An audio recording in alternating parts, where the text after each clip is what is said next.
Welcome to Silmarillion chat number 13, the last in this series, following the discussion group I've had on the Silmarillion and just adding my own thoughts, summaries, connections. The final section we're doing is the final section in the book, the Silmarillion, of the Rings of Power in the Third Age. So far we've had what was the main conception of the Silmarillion, so the Ainulindale, the Valaquenta, and the Quenta Silmarillion itself, and then the Akalabeth, the downfall of Numenor, and then this. And these materials together, there's some organic connection between them in Tolkien's thinking and some arrangement together, because they cover from the creation of the world to the end of the Third Age, the Heroic Age. And, of the Rings of Power in the Third Age, in which these tales come to their end. And it's not a short chapter. It's in the longer end for the Silmarillion, with 23 pages for a single chapter. With that said, it is not impossibly long by any stretch of the imagination. It's 19 pages. It's it's in the upper end, but it's not very long, all told, and there's a degree to which parts of it are really they're managing stuff we know, they're handling stuff we know to do with the end of the Third Age and Sauron. However, it's a very important, interesting section for a few reasons, mostly round the history it gives us of Sauron in the Second Age, and the Third Age, indeed, somewhat the Third Age, where we see that there is a new enemy.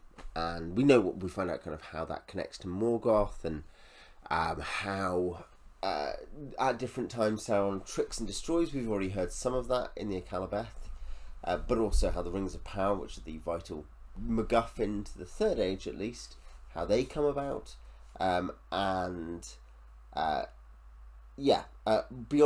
the appendices to the Lord of the Rings, mentions in the Lord of the Rings itself to do with the Last Alliance, stuff in the appendices, and very minor stuff very late for the Hobbit, to do with the Necromancer.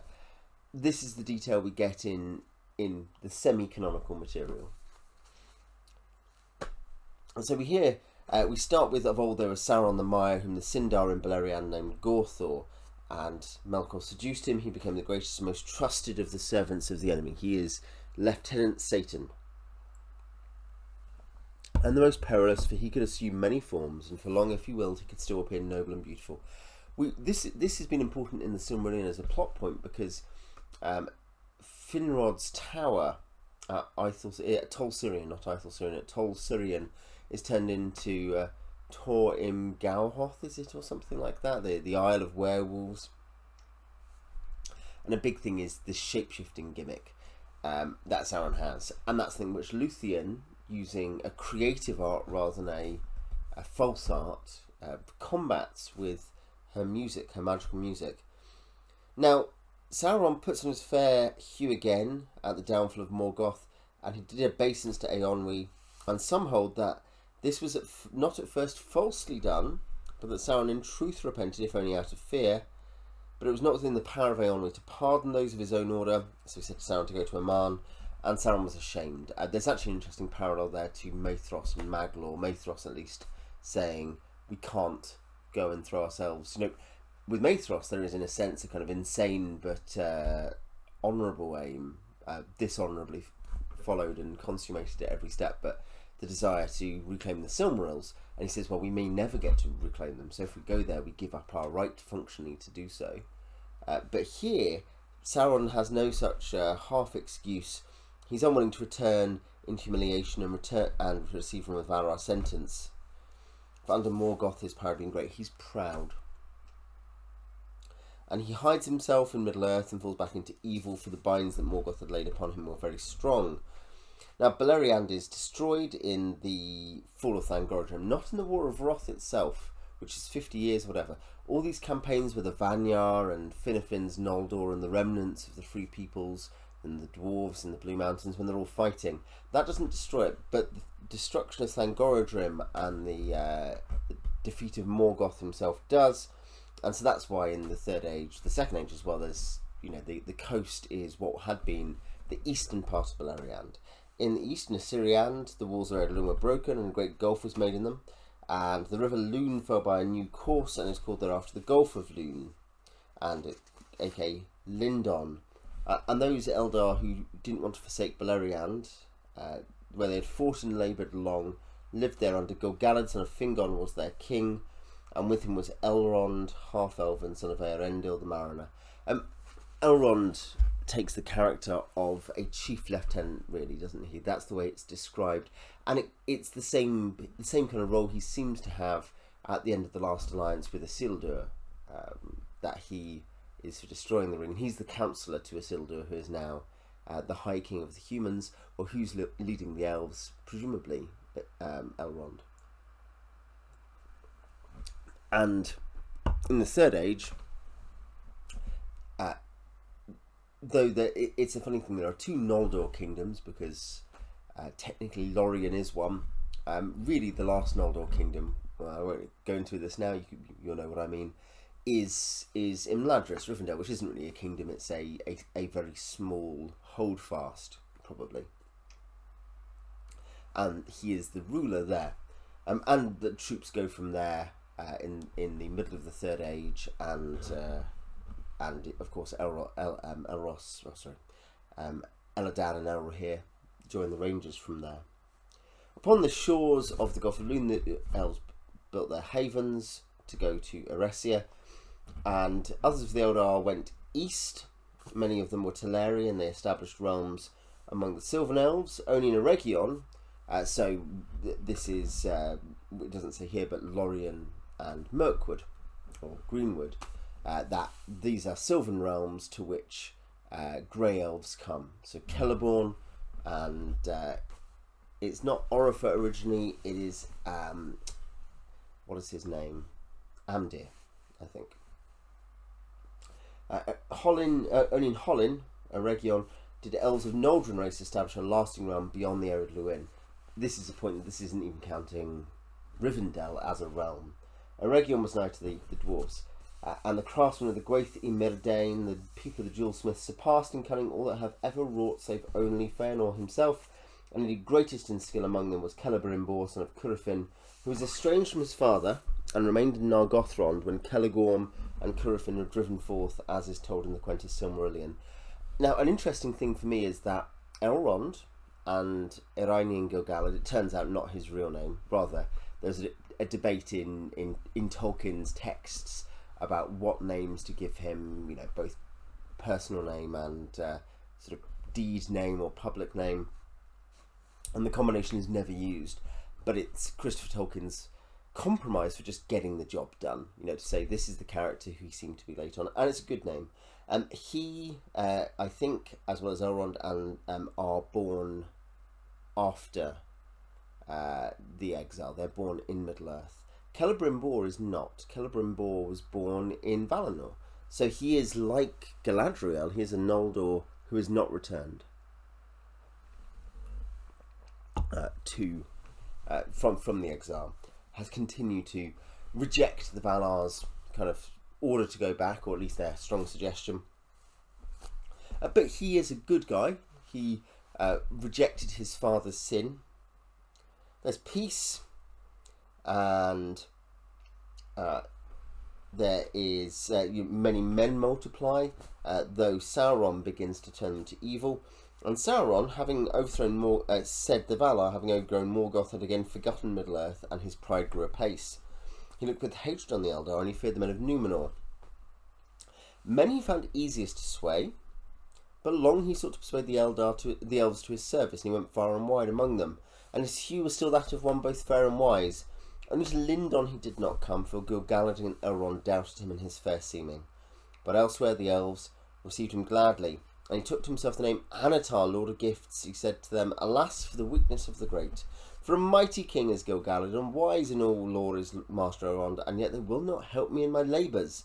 Can it be that they do not desire to see other lands become as blissful as their own? Wherefore should Middle-earth remain for ever desolate and dark, whereas the elves could make it as fair as Eresia, nay, even as Valinor?" He says, "You haven't returned to Valinor, you must love Middle-earth, let's make it good together." It was in Eregion that the counsels of Sauron were most gladly received, for in that land the Noldor desired ever to increase the skill and subtlety of their works. They were not at peace in their hearts, since they had refused to return to the west. Therefore they hearkened to Sauron, and they took thought, and they made the Rings of Power. Now the elves made many rings, but secretly. So essentially they want to enjoy the bliss of Aman on Middle-earth, and the rings are a plan for that. And this is something which must be seen at some level as a stain on all the rings, including the Elven Rings. That there is a self-contradiction, a contradiction by definition in this, that they want to enjoy the eternity of the Blessed Land under their own conditions, not under the conditions that have been set for them. And so while the Elven Rings do good, and whilst they are not in the same way corrupted or controlled by the One Ring, because we'll get to that in a second, they are still in a sense stained, I think, here. And Sauron guides their labour and secretly makes the One Ring. We know this stuff, but the elves were not so likely to be caught. As soon as Sauron set the One Ring upon his finger, they were aware of him, and they knew him, perceived him to be master of them and of all that they wrought. So it's something where he can influence them, but he could not find the rings, and he could not control the rings themselves. He hadn't taken part in making them. The elves fled from him, and 3 of their rings they saved and bore them away and hid them. Now, we only ever hear about 3 in the rhyme in Lord of the Rings, or practically we never hear about Sauron using any others, and I think we can probably assume the best reading is there are just 3. These are the ones that have been last made, or rather the 3 of the rings they saved are the Elven Rings rather than the other. That's what's being said. Narya, Nenya and Vilya, rings of fire, water and air. Something that struck me is that these are the final locations of the Silmarils. We're told very specifically there's this fitting thing that's where the Silmarils end up. One is thrown in fire by Maethros, one is thrown into the water by Maglor, and one is set in the air on Vingalot, sailed by Eärendil as the Dawn Star around the world. So these rings, set with ruby and adamant and sapphire, these are the ones that are most. These are the most powerful, and these are. They have the in their keeping could ward off the decays of time and postpone the weariness of the world. These seem, by echoing the Silmarils locations. And it's a theme that comes up elsewhere in a different context. The Arkenstone is what I'm thinking. This idea of these stones that represent the elements or connect to the elements, or something, or that it's symbolic they might be connected to them, comes up in several places, even though it's not always the same thing. And I couldn't help but think of the Silmarils in this case. In this case, it's probably more intentional than with the Arkenstone. One gets the impression that probably the rings have other powers, and I think there are some hints of that in different places. Narya, the Ring of Fire, seems to be able to be used by Gandalf in spells of aggression. Nenya, which is Galadriel's Ring of Water. Vilya, Elrond's Ring of Air. I guess those two, it's less clear exactly whether there's things to do with their element, but what you see particularly, I guess, is Rivendell is hidden, which is I guess a form of preservation, but also there's control. Seems to be control over the water there. In Lorien, there's the issue of the kind of magical trees and plants, the Nifredel particularly. So I guess there's probably something there. That they are not just for preservation in the sense the person wearing them doesn't feel bad stuff, or that stuff they make lasts, but there may be secondary powers. The 3 remained unsullied, for they were forged by Celebrimbor alone. Now, from that time, war never ceased between Sauron and the elves, and so basically, as soon as this happens, as soon as it's discovered that that Sauron has corrupted the rings and has kind of retro-engineered them to control them, there's war, and we don't hear much about this war really in general. Eregion was laid waste, Celebrimbor slain, the doors of Moria were shut, and at that point Imladris is founded. Sauron gathers into his hands the remaining rings of power. 7 rings he gives to dwarves, but to men he gave 9. And all those rings he governed, he perverted. The dwarves indeed prove tough and hard to tame, as they ill endure the domination of others, and the thoughts of their hearts are hard to fathom, nor can they be turned to shadows. The point, that meaning that the sort of open sort of lust for power or habit of cruelty simply isn't found in dwarves, in a way that it can be found in men in Middle-earth. Tony observed at one point, T from an erudite adventure, that some part of this is kind of, we're pointed towards again and again, and we've talked about it a few times, the idea that men and elves, being created by Eru, God, have this wider range of free will and ability to do good and evil, whereas the angelic species, the good angelic species, the dwarves, the ents, and the eagles, have a more limited range of options behaviourally. Only one of them seems to ever prove corruptible, and that's explicitly to do with Aule having made them without oversight. And the perverted mock creations that aren't really creations, properly speaking, the orcs, similarly have very limited range of behaviours. There aren't a load of good orcs, not because of some kind of weird fantasy bigotry against orcs, but because they represent a kind of false creation, something not really ensouled, something that, like, you know, putting together clay men and throwing them into combat and giving them voices in a weird parody. But the rings, they use the rings only for the getting of wealth, but wrath and an overmastering greed of gold were kindled in their heart. It said that the foundations of each of the 7 hoards of the dwarf kings was a golden ring, but all those hoards long ago were plundered and the dragons devoured them, and of the 7 rings, some were consumed in fire and some Sauron recovered. So these rings Sauron made, he gave to species, and at some level, it's not clear that those 7 had any special powers prior to giving them to the dwarves, as in they had potential perhaps. But in the hands of the dwarves, and maybe this connects to what happens with the Elven Rings too, but in the hands of the individual dwarves, they're not used for gross power, but instead for the getting of gold, and the wrathfulness and the greed of the dwarves becomes their undoing. Men proved easier to ensnare. Those who used the 9 rings became mighty in their day, kings, sorcerers, and warriors, obtaining glory and great wealth. They had as it seemed unending life, yet life became unendurable. They could walk invisible, one by one, sooner or later, according to their native strength and to the good or evil of their wills in the beginning, which indicates, by the way, some of the ring race were reasonably good men. All told, they're reasonably good men, who had taken this as a gift from Anatar before the One Ring was worn, perhaps, or perhaps after, but without them realising, because if you live, you know, south of Mordor, do you really know? What do you hear of the North? They became forever invisible, save to them him that wore the One Ring, and they entered into the realms of shadow. The Nazgul were they, the ring wraiths. Now, it's something I need to go back to the Lord of the Rings. I read it last year, in the same year as I finished this in The Hobbit, which was a really fun achievement, really interesting comparison. But I have to go back again to Fellowship particularly and be like, well, what do people see? Obviously, the point is the ring wraiths can be seen by their clothes, essentially. Now, Sauron's lust and pride increased, and he brooked no freedom nor any rival when he named himself Lord of the Earth. Yet, thus the black years begun, which the elves call the Day of Flight. In that day, many of the elves of Middle-earth fled to Lindon and thence over the seas, never to return. Even in the Second Age, there's this. In the First Age, the elves all come in glory to Middle-earth and Noldor, and the elves that are there join with them, and they achieve great things, and then are defeated, and then many return. But even in the Second Age, we have this trickling away of elves to a place they don't. And it's hard to say they don't belong in Middle-earth at all, otherwise why were they created there? But there is a fittingness for them to be in this place, protected by the gods, in given that they reincarnate to the halls of Mandos and all that stuff.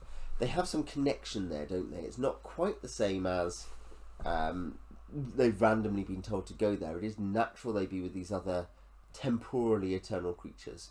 Whereas men are not temporally eternal. We die and we go beyond the circles of the world to Eru's heaven and hell, or whatever they might be.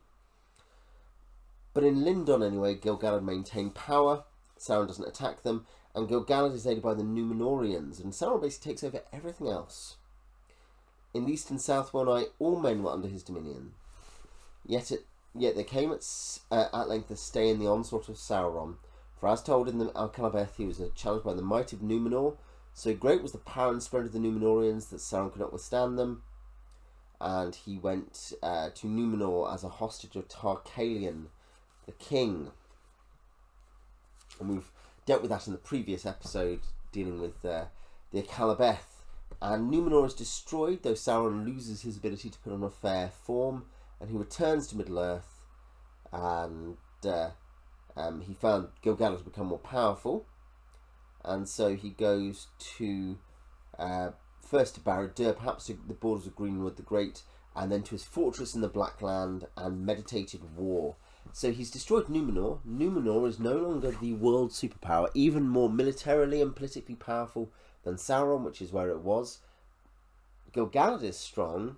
Sauron has lost out with this, the same pattern we see with Morgoth, the inability to put on a fair hue, to control matter in the same way, but he thinks he can now win, or at least he plans to.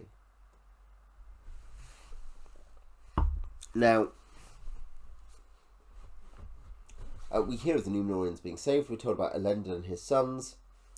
Elendil going to Lindon, his chief city being at Animinas, beside the water of Lake Nenuel. And he also has Fornost on the North Downs and places in Cardolan in the hills of Rudor, and towers they raised upon Emin Beread and upon Amon Sul, so stuff we remember from the Lord of the Rings. And there remain many barrows and ruined works in those places, but the towers of Emin Beread still look toward the sea. Isildur and Arwen come to the south to the Bell of Belfalas, and they establish Gondor compared to Arnor. They have strongholds around Anduin. This is relevant actually in terms of the revision notes that Tolkien made his late fragment Tal Almar, which is about a wild man type, a Dunlandish kind of type perhaps, but who is different to his tribe and feels simpatico with the Númenorians. But this is the point that Tolkien makes, is that probably he needs to locate the action at the Bay of Belfalas, because that's where the Númenorians have havens. And they make a city at Osgiliath, but they also make Minas Ithil, Minas Morgul later, and Minas, which is the house of Isildur, and Minas Anor at Mount Mundulion, which becomes Minas Tirith. They also found other stuff, the unbreakable stone pinnacle at Orthanc, Isengard, Angranost. They brought many treasures, especially the 7 stones and the white tree. The white tree was stolen. It was a fruit grown from Nimloth before Sauron burned it, and all the way descended from the tree of Tyrion. That was an image of the eldest of trees, White-tailed Perion. The tree was the memorial of the light, and it's there in the house of Isildur in Minas Ithil.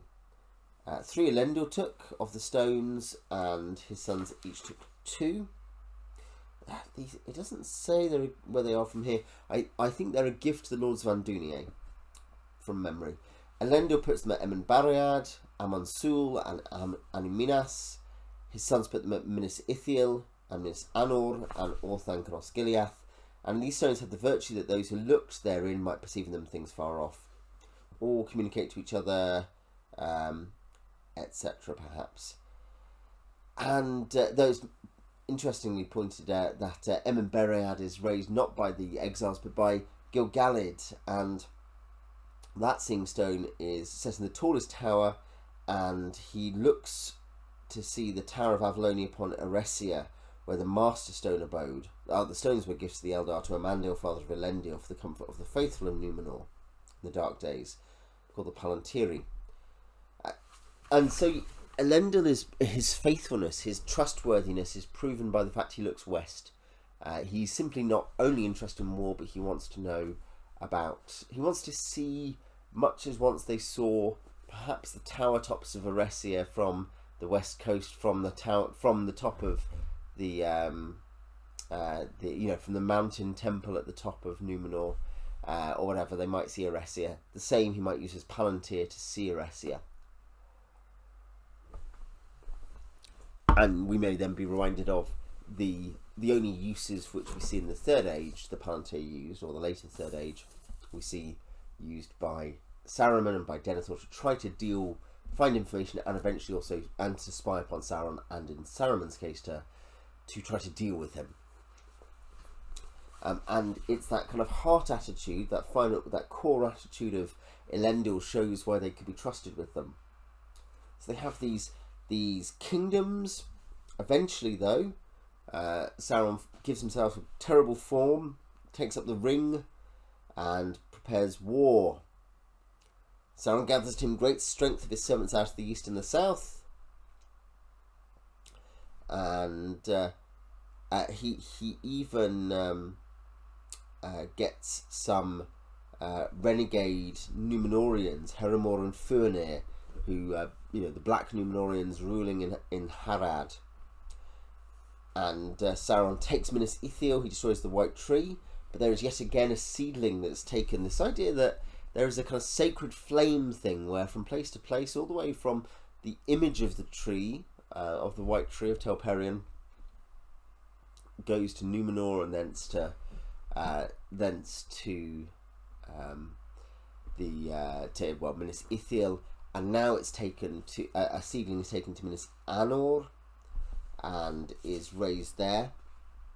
And then as a result of this, Anarion knows he's holding Osgiliath, but he can't hold it forever, and so Elendil and Gil-galad form the last alliance of men and elves. It's a so-called last alliance because, though of course elves fight later, they fight in the Third Age. On a couple of occasions, elves openly fight alongside men, but here we're talking about a Noldorin High King who openly activates his kingdom to go to war. It's not a few fragments. It's not Círdan with some of his Falathrim. It's not Elrond with some few hundred warriors of Imladris. Nor is it even the kind of coincidental alliances of the largely Sylvan elves of Greenwood fighting at the Battle of the Five Armies. It is a kind of large political alliance between men and elves. Here, unlike in the First Age, men are an equal partner. It is Elendil's sons who are the bulwark, much as later Gondor was the bulwark against Mordor, so here. The host that they assembled was fairer and more splendid in arms than any that had been seen in Middle-earth, and none greater has been mustered since the host of the Valar went against Thangorodrim. They go from Imladris, they meet, and they go to the Dagorlad. All living things were divided in that day, and some of every kind, even of beasts and birds, were found in either host save the elves only. They alone were undivided, and followed Gil-galad. Of the dwarves, few fought upon either side, but the kindred of Durin of Moria fought against Sauron. Generally speaking, the Seven Kindreds are friends with each other, and they don't generally help Sauron. They all come to the aid of the House of Durin in the War of Dwarves and Orcs in the Third Age, and the two most western kindreds are Belagost and Nogrod, are good guys in the First Age, but some evidently, perhaps tempted by a good deal, side with Sauron. But Durin of Moria, the senior house of the Seven Houses, fights against Sauron, and thereby, I guess, shows its right to the super high kingship, if you want one. Gil-galad and Elendil win. Against the Eglos, the spear of Gil-galad, none could stand, and the sword of Elendil filled orcs and men with fear, for it shone with the light of the sun and of the moon, and it was named Narsil. And they pass into Mordor, and there's a siege, and we hear that Anarion is slain in the siege. Many others are, I think, Amdir of Greenwood. Is it Amdir of the Greenwood? Is it? Oh no, is Amdir at Lorien at first? Is that the way round it goes? Amdir is at Lorien, and I think Orifer goes straight to the Greenwood, who is Thranduil's father. Someone can correct me, but yeah, Amdir is slain in that. It's not mentioned here, but he is. And then at last, Sauron sallies forth.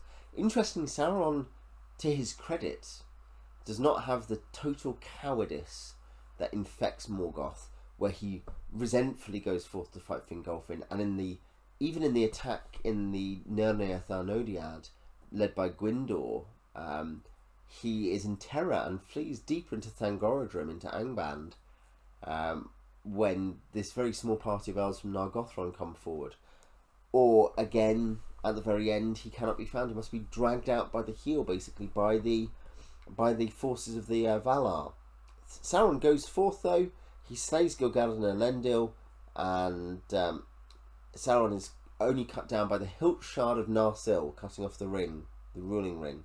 Sauron has to leave his spirit and goes, and thus the Third Age begins.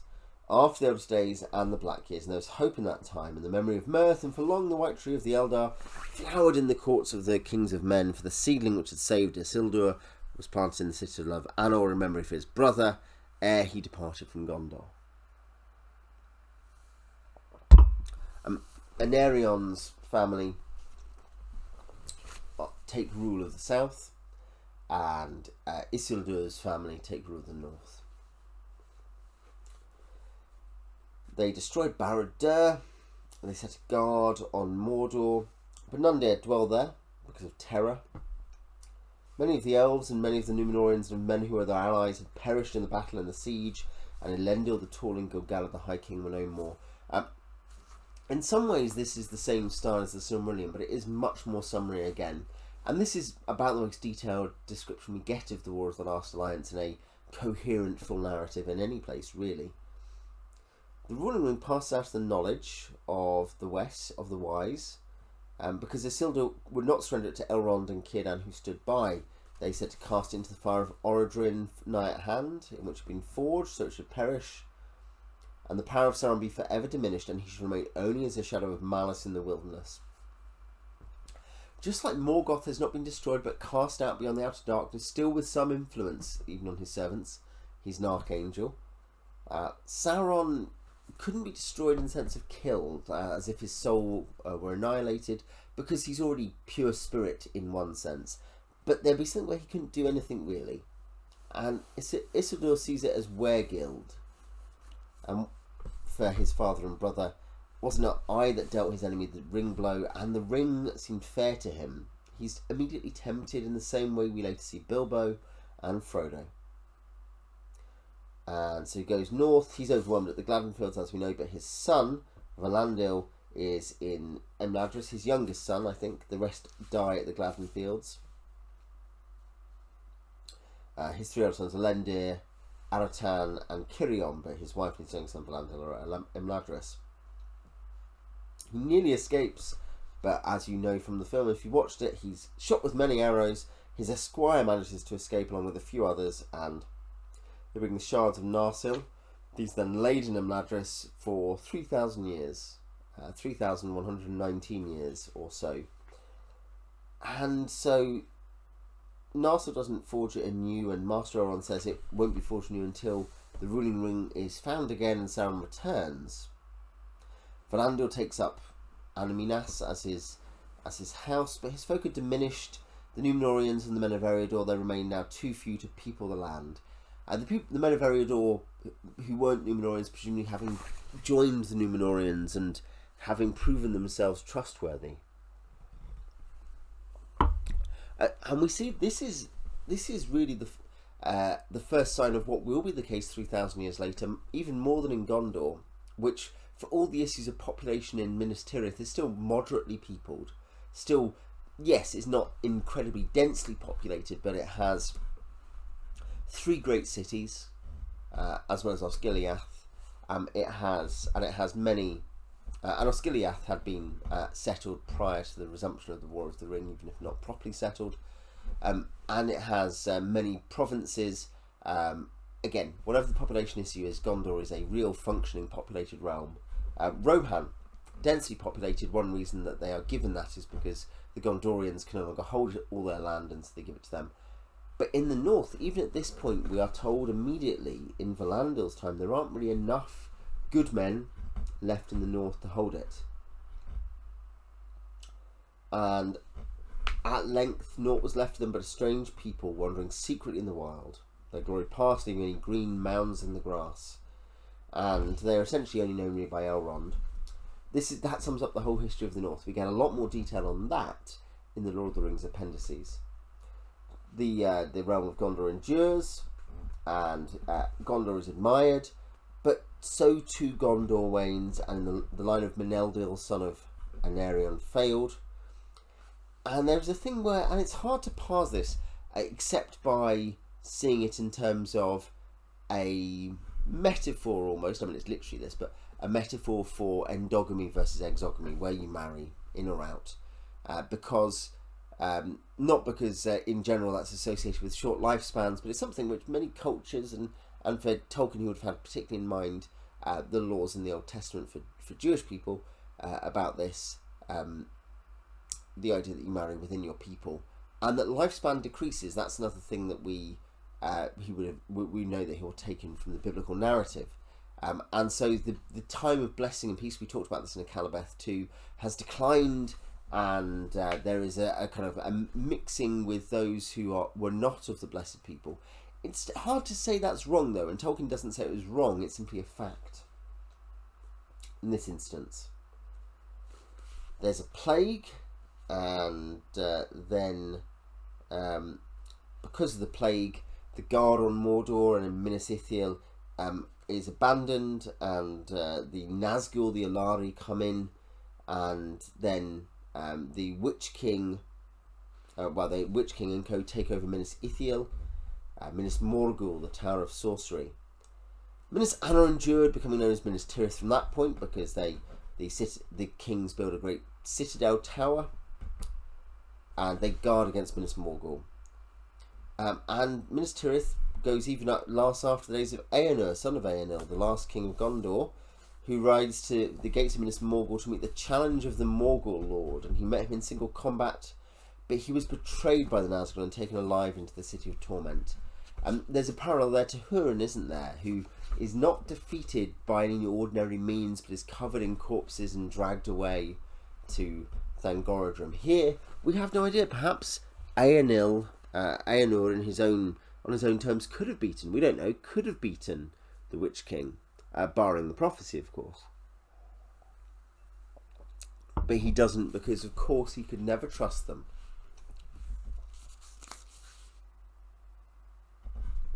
And it then quickly sums up that the stewards take over, the Rohirrim come to the Greenlands of the Calanarthon and become allies.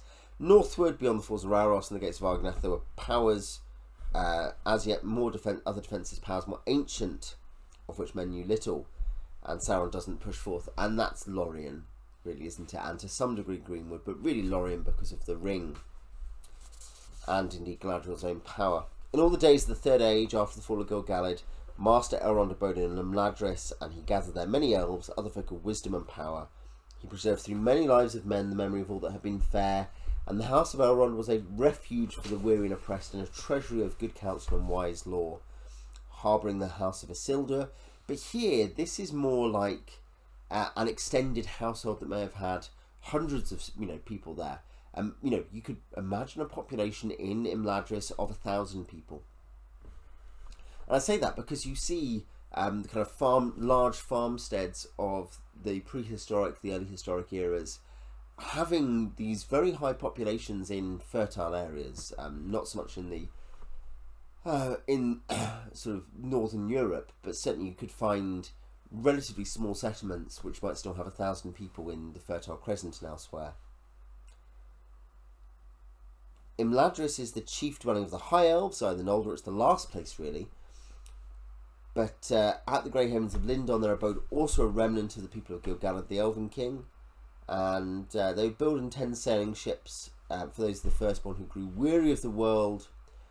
And then Círdan is their lord. Círdan, an interesting thing here, he's a Sindar. He's a grey elf. He never saw the two trees, but he does rule some of the Noldor, the High Elves, left in Middle Earth. And the Three Rings, no one says what's happening, but we're told, but by the end of the third, therefore, ere the Third Age was ended, the elves perceived the Ring of Sapphire was in Rivendell, Ring of Adamant in the land of Lorien. A queen she was of the woodland elves, Galadriel was, the wife of Celeborn of Doriath. herself of the Noldor remembered the day before days in Valinor, and she was the mightiest and fairest of all the elves that remained in Middle-earth.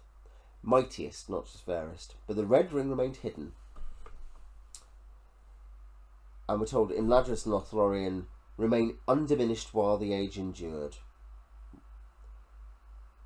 Nonetheless, everyone knows that when the ruling ring comes back, this is over. The elves and whether it's destroyed, if it's destroyed, the Elven Rings lose their power because of the kind of connected magics of these things where Anatar had taken part in the forging.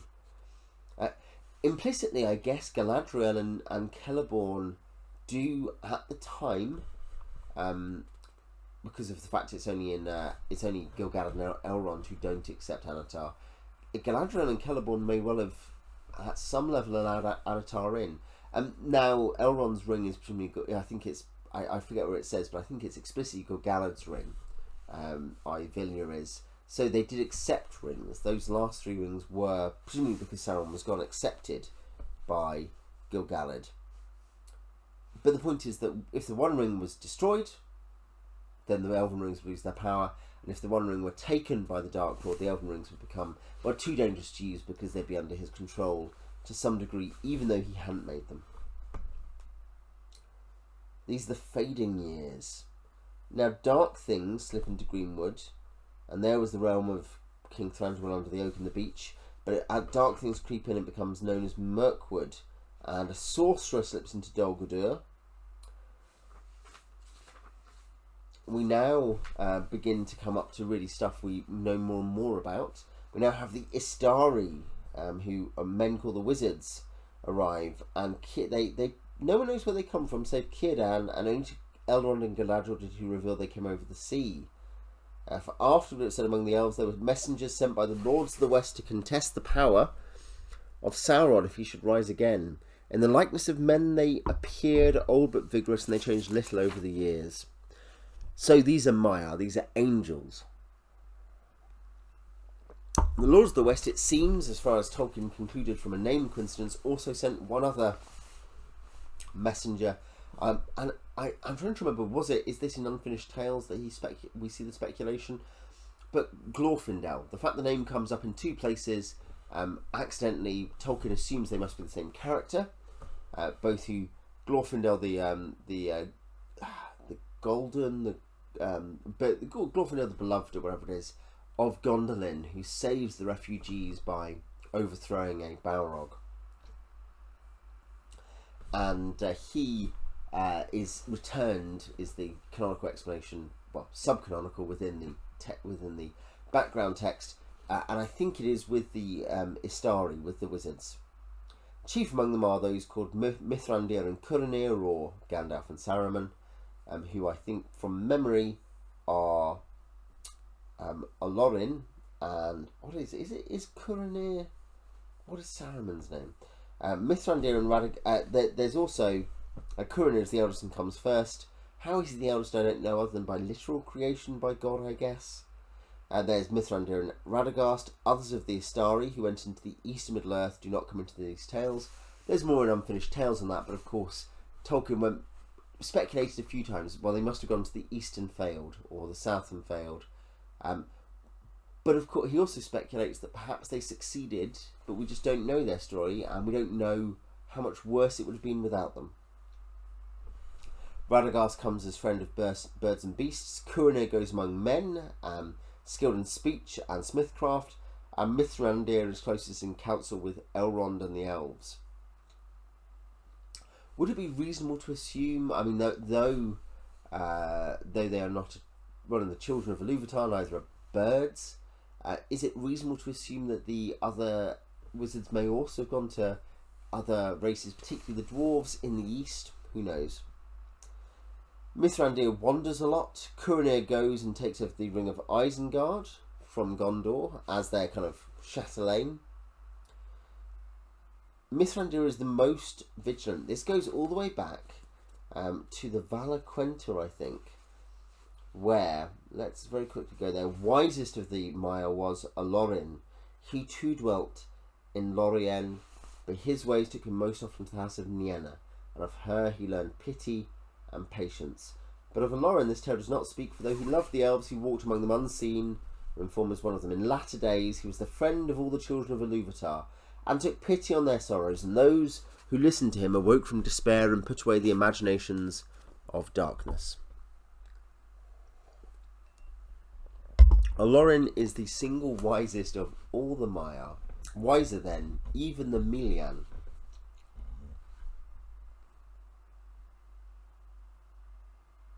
Curanir is the chief of a White Council to combat the returning shadow, with Elrond, Galadriel, Círdan, other lords of the Eldar, presumably people like Irestor, and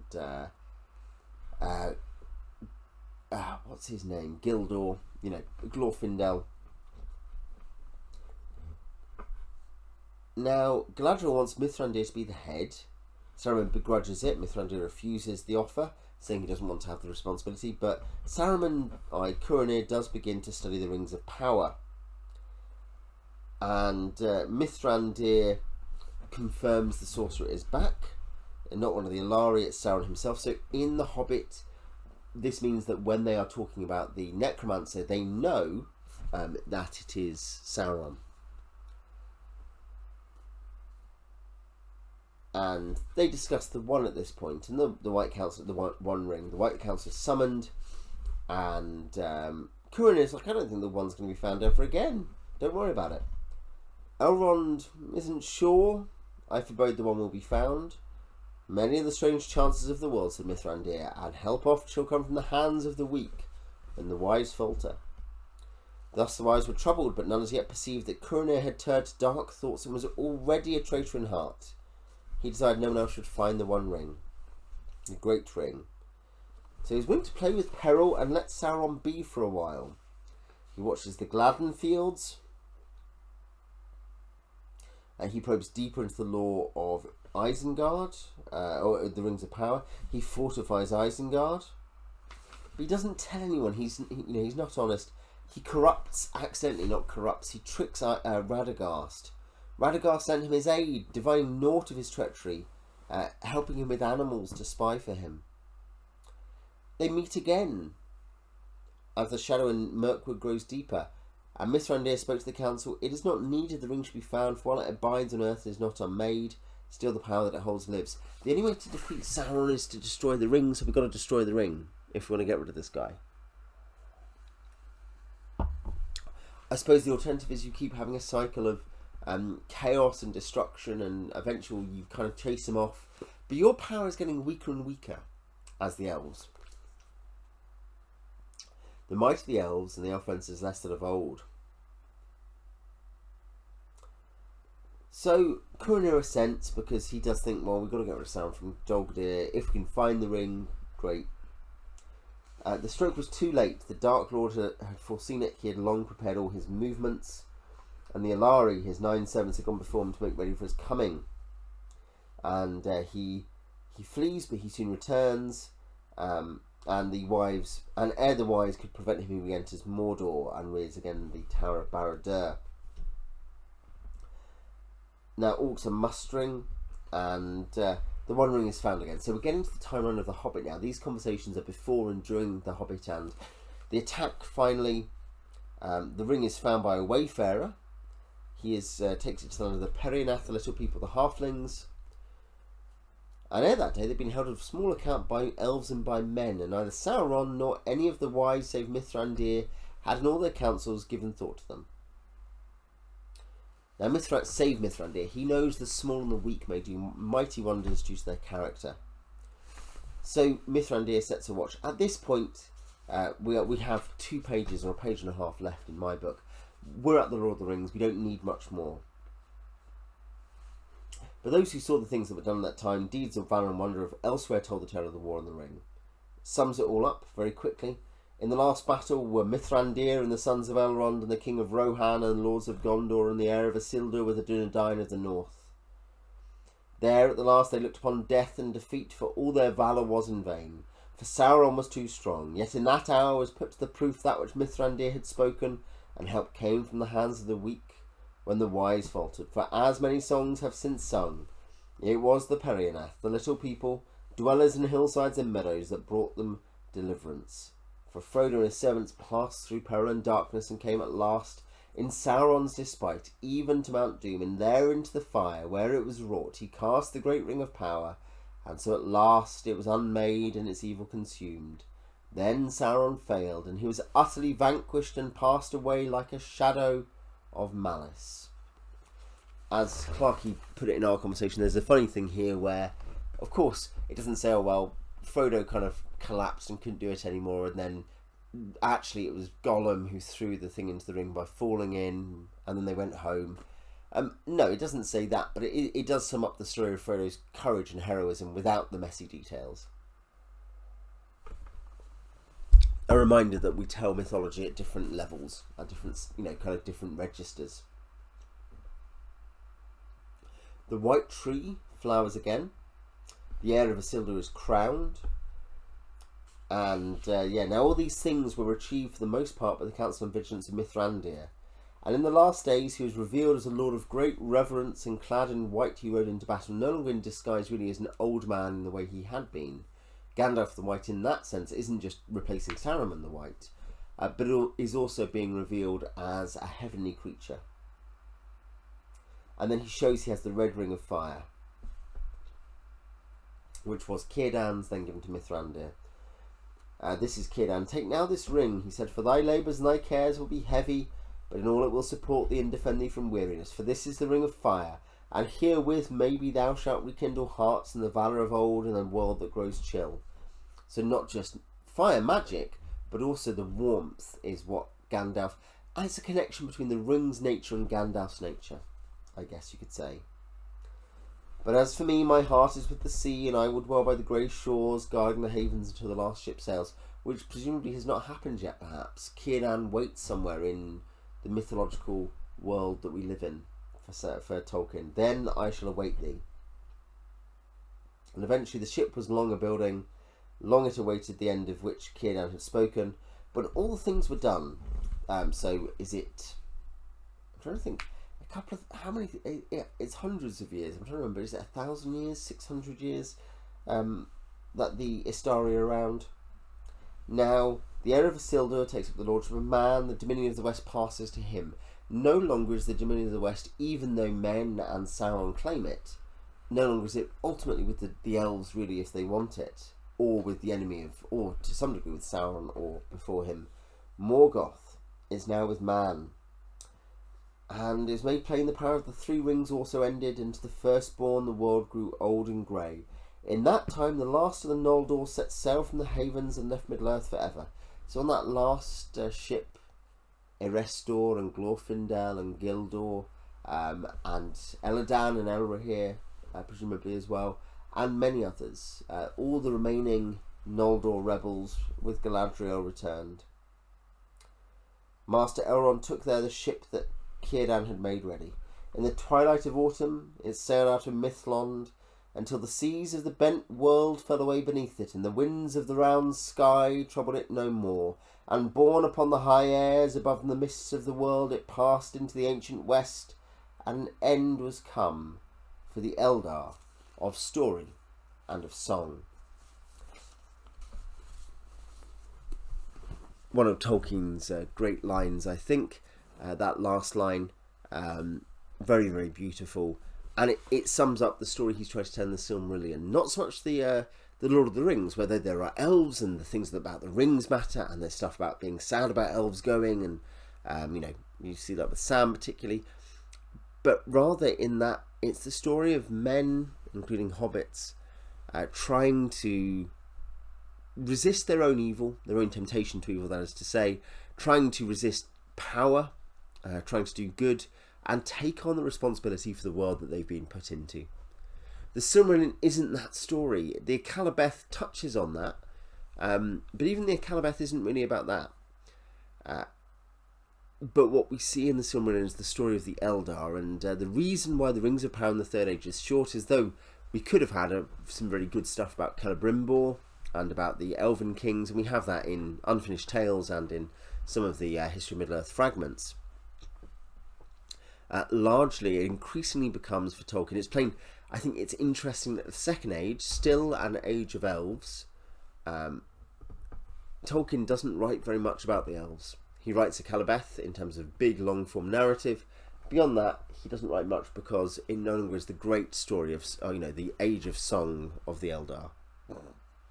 But he does still see that story continuing through, and that's why he covers chiefly. He calls the heir. He talks of Aragorn as the heir of Isildur, and not as chiefly Aragorn Elessar or Strider or anything like that. He mentions Frodo's name.